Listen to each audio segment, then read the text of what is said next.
My name is Joyce Cull. Olivia was our firstborn child, oldest of three. At 17, Olivia was accepted early to Smith College and had already set her sights on graduate school. On January 9, 2009, she was scheduled by her cardiologist to have a routine diagnostic procedure, a heart catheterization at UCLA's Ronald Reagan Mattel Children's Hospital, which she had had a half dozen times before, to monitor her congenital heart defect. This procedure, again, is routine, performed literally millions of times a year in the U.S. People don't die from this test. It would be like dying from an MRI. It's a diagnostic procedure done in a lab on infants, the elderly, and everyone in between. No one had ever died from this procedure at this hospital ever. Olivia never came up to recovery.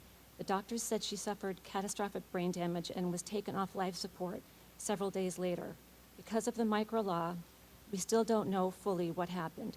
We begged the chief of physicians to investigate, and he assured us he would, then never called us back.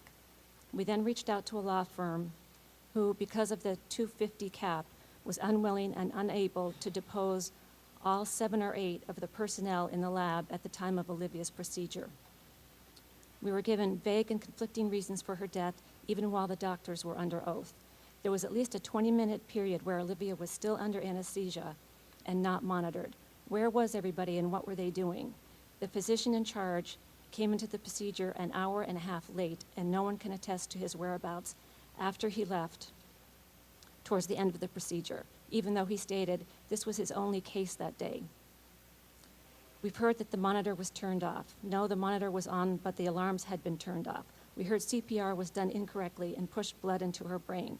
One nurse testified that the code blue chart, which had been presented as an accurate second-by-second account of what happened, was actually filled in hours after the episode, and that the whole chart was made up. The most excruciating testimony was that of the first anesthesiologist. When she came back into the room, Olivia's head and neck were blue and swollen. She immediately began CPR, and Olivia was revived in a minute or less, which means she could have been resuscitated earlier and wasn't.